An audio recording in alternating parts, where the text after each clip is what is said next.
A TCC, por trabalhar no problema e no aqui e agora, não significa que ela desconsidera a história de vida de uma criança ou de qualquer pessoa, né? A linha do tempo, né? Porque foi aí que ela aprendeu sobre emoções, sobre pensamentos, sobre comportamentos, sobre quem ela é, a visão que ela tem das pessoas, enfim, né? Então, a gente não desconsidera a história de vida de ninguém na terapia cognitivo-comportamental, né? As sessões têm um formato padrão e flexível, a gente faz revisão de tarefas, né? Tem plano de ação também, mas os planos de ação geralmente é feito com o adulto de referência, com os pais. A gente tem definição de agenda, quando a criança chega, a gente diz hoje vamos trabalhar a emoção tristeza, eu trouxe aqui uma história, ou a gente vai continuar aquela história, eu trouxe aqui umas cartas, né? Então a gente tem definição da agenda com a criança, né? No final a gente pergunta, e como é que foi nosso tempo aqui juntos, né? O que vai dar para implementar, ou seja, para levar lá para a sua escola, junto com seus coleguinhas, com a sua professora, ou com seu irmão, né? Então, a gente também dá tarefas de casa, que hoje recebe o nome de plano de ação, tá? Isso é semelhante a TCC para os adultos e crianças. Mas quais são as diferenças? Aí foi o que vocês disseram, né? A intervenção, ela é adaptada de acordo com a idade, a gente tem que ficar atento aí, né? A capacidade, a necessidade, a capacidade da faixa etária. As crianças e adolescentes têm interesses diferentes dos adultos, e é bom que a gente conheça esses interesses, né? As crianças e os adolescentes, eles são trazidos para o tratamento pelos responsáveis, né? Então, geralmente, eu levanto probleminhas e problemões com os pais, com os adultos de referência, né? Eu falo adultos de referência, gente, porque eu atendo crianças que não têm pais, né? Eu atendo crianças que moram com, né, que moram com os avós, ou que os pais trabalham fora, né? Então, enfim, que a babá, né, que fica por conta, né? Então, não adianta a gente também lutar, né? Bater de frente com uma realidade, né? A vida é o que é, a vida é sendo vida, né? Então, eu só preciso de um coterapeuta, né? Alguém tem que vir, né? Então, se é uma babá, né? E essa babá vai passar, né? Enfim, a gente... Se é uma avó, se é um tio, né? Enfim, se é um irmão mais velho, maior de idade, né? Claro, né, gente? Assim, então, a gente vai trabalhar com o que é possível, né? Mas eu levanto, né? Probleminhas e problemões com os adultos de referência, né? E com a criança. E depois eu faço essa correlação, porque sempre tem a correlação, né? Às vezes a gente precisa só fazer um raciocínio clínico ou entender um pouco mais, né? Quando eu vou fazendo lá o livrinho Porque Voa Terapia, vou entendendo o processamento de emoção, pensamento e comportamento da criança, tá? Então, é importante, o livro Porque Voa Terapia, ele vai familiarizando a criança, né, com o que é a terapia, né, quem é ele no funcionamento das suas emoções, pensamento e comportamento, e o que vamos fazer ali, né? Então, é bem interessante, né? A aliança terapêutica não é só com a criança, né, com os pais também, os adultos de referência, né, por isso que é um desafio, né, a escola, né, tem escola e agentes terapêuticos fora ali do contexto da terapia, né, eu já tive que fazer sessão com a professora de balé, com o motorista da van, né, então existe isso, né, as escolas, então, nem se fala, assim, é muito difícil, né, atender uma criança, um adolescente, sem ter uma conexão com a escola, né. Os pais têm um papel mais central, né, ele participa nas sessões, pode ser separado ou em conjunto. A gente trabalha muito com o sistema de recompensa, né, para reforçar o comportamento que a gente quer que repita, né, e, claro, a ludicidade é extremamente importante, né, ela não está acima do vínculo, ela não está acima do processo, mas ela compõe o processo, né, então eu sugiro que, assim, ó, não tenha consultórios cheios de estímulo, por exemplo, né? Os consultórios, até mesmo de criança, precisa ser neutro, né? E você que pega lá a caixa de brinquedos, ou a caixa de baralho, ou a caixa de personagem, né? E leva para a sessão. Porque o ponto central da sessão, mesmo de infância e adolescência, é você e o paciente. Vocês são os atores principais. Por isso que você precisa, né? Eu falo que atender criança, você tem que estar assim, inteirão, né? Assim, mas a gente é ser humano, eu sei que né? Só que criança precisa, né, de muito afeto, ela está construindo ali, né, a sua identidade, ela está construindo a sua tríade cognitiva, né? Então, a gente precisa ser um afeto, né? É claro que com limite também, né? Não é fazer o que quer, porque eu estou consumindo vinho, então ele faz o que quer aqui no meu consultório. Também não, né? Porque eu digo assim, eu amo os meus pacientes, porque o que é o amor? O amor é vínculo, o amor é conexão, né? Então eu preciso estar conectada, eu preciso estar ligada, né? E por amar, eu também trago segurança, eu também trago acordos, eu também trago combinados, né? Porque eu amo o meu paciente, no caso aqui, criança e adolescente, né? Claro que eu amo os meus adultos também, né? Esse livro é um livro bem bom, viu, gente? Assim, ele já é mais antigo, mas eu até destaquei alguns capítulos aqui, que eu acho que, assim, são leituras mais obrigatórias, tá? Então, fica aí a sugestão para vocês. Tem outros, claro, né? Assim, mas esses temas aí são bem importantes, né? O capítulo 1 é muito interessante, porque ele fala de uma atualização, né, em TCC com crianças e adolescentes, e vai trazer, né, um anúncio aí da TCC modular, né? O capítulo 2 fala de educação socioemocional, a gente trabalha muito isso, né? E em parceria com a escola, né? Eu tenho me preocupado muito com o que tem acontecido, a psicologia clínica tem feito com a escola, eu acho que a gente precisa assumir a meia-culpa, né? Essa história de ATs dentro de escola, a gente está quase sugerindo que a escola seja um lugar de indivíduos, né? Escola é lugar de grupo, escola não é lugar de indivíduo, né? Os indivíduos compondo o grupo. Então, a gente tem que tomar muito cuidado quando a gente vai sugerir à escola como lidar com aquela criança. Aquela criança está em grupo. Então, a gente tem que sugerir coisas para aquela criança que está em grupo. Então, nada melhor do que a gente conhecer, né, a educação socioemocional, a BNCC lá, né, tá com educação socioemocional, porque daí a gente pode orientar a escola de como lidar com aquela criança a partir dessa base comum, né, nacional comum curricular, tá?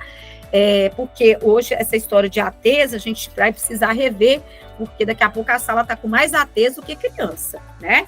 Então, de fato, a gente deixar, né, esses ATs tão específicos para casos realmente graves, né? Porque casos que a gente consegue manejar com base de uma educação socioemocional, manejo comportamental, né?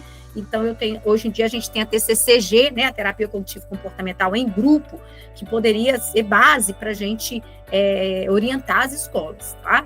Então, eu tenho visto que nós estamos enlouquecendo as escolas, nós, psicólogos clínicos, né? Eu tenho meu paciente Francisco e eu quero que a escola trate meu paciente Francisco como único. Não é possível, gente. Isso não é possível, né? Tá, o Francisco tem as suas necessidades individuais, suas características individuais, né? Mas eu tenho que pensar nisso no grupo, tá? Eu acho que é uma discussão que a gente é urgente, necessário a gente começar a fazer, porque senão a gente está prestando um desserviço à comunidade educacional, né? Vai dar mais trabalho, Juliana. Vai dar mais trabalho pra gente, porque antes eu tinha que pensar só o Francisco, agora eu tenho que pensar o Francisco dentro da sala de aula dele. Vai dar mais trabalho. Mas é assim que precisa ser, né? Então, de onde eu tirei esse meu conhecimento? Essa psicologia escolar educacional baseada em evidência, né? Porque também tem uma psicologia escolar educacional falando coisa alguma com nada dentro, né? Então, a gente pensar. E aí tem programas de prevenção na infância. Esses programas, eles têm os programas que são mais clínicos, mas tem os programas também que são de grupos, e aí também eu posso sugerir, né, para a escola. A conceitualização, né, entender de psicopatologia na infância, porque, lamentavelmente, as crianças têm transtornos, né? E um dos transtornos que eu vejo que a gente conhece menos, né?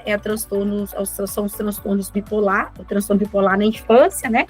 Hoje a gente tem lá no DSM-5 um transtorno chamado transtorno subjetivo da desregulação do humor, que tem me preocupado bastante, que as crianças têm recebido muito diagnóstico de TOD, e algumas delas que chegam para mim com esse diagnóstico, quando eu vou avaliar com mais detalhe, essas crianças, na verdade, têm problema de humor, tá?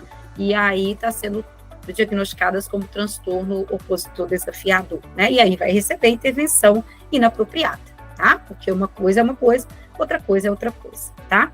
Então, eu sugiro que... E o transtorno bipolar acontece na infância, claro que a prevalência é muito mais baixa, né? E tem o transtorno subjetivo da desregulação do humor, que tem umas semelhanças, né? Com o transtorno bipolar, mas uma vez que recebe o diagnóstico de transtorno subjetivo da desregulação do humor, não pode ter o diagnóstico de transtorno bipolar. E muitas vezes, né, a gente tem que pensar até assim, a posição que os transtornos ficam no DSM-5, a gente tem que ir passando por eles, né? Então, de repente, o menino já chega, o transtorno opositor está lá no final quase do DSM-5, e a primeira coisa que ele já recebe é o transtorno opositor desafiador, né? E, na verdade, eu já peguei casos também de criança que era estresse trauma, né? Crianças com TEPT, e recebeu o transtorno opositor. Então, eu estou um pouco com ranço mesmo do tal do diagnóstico de TOD, tá? Estou achando que está tendo muitos erros, principalmente erros conceituais, e crianças recebendo diagnósticos indevidos, né? Já sendo até tratado como antissociais, né? E aí tem aquela coisa da profecia autorrealizável, né, gente? Que aí eu já crio uma estigmatismo, eu faço um estigma, né, naquela criança, e isso é muito sério, né? Eu estou acabando com a vida de uma pessoa, né? E isso não está sendo incomum, né? Está aparecendo em alguns momentos, no plural, né? Bem, ok, pessoal? Gente, eu tenho uma urgência, assim, eu preciso de um minutinho só aqui para resolver uma pendência aqui, só um minutinho, tá?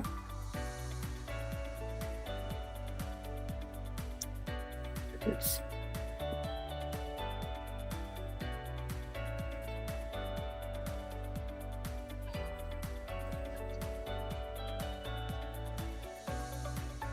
Alguma dúvida, gente? Posso seguir? Pode seguir, professor.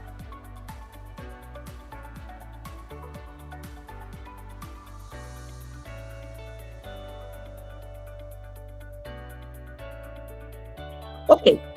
E aí, gente, eu vou apresentar para vocês a TCC modular com um estudo de caso, tá?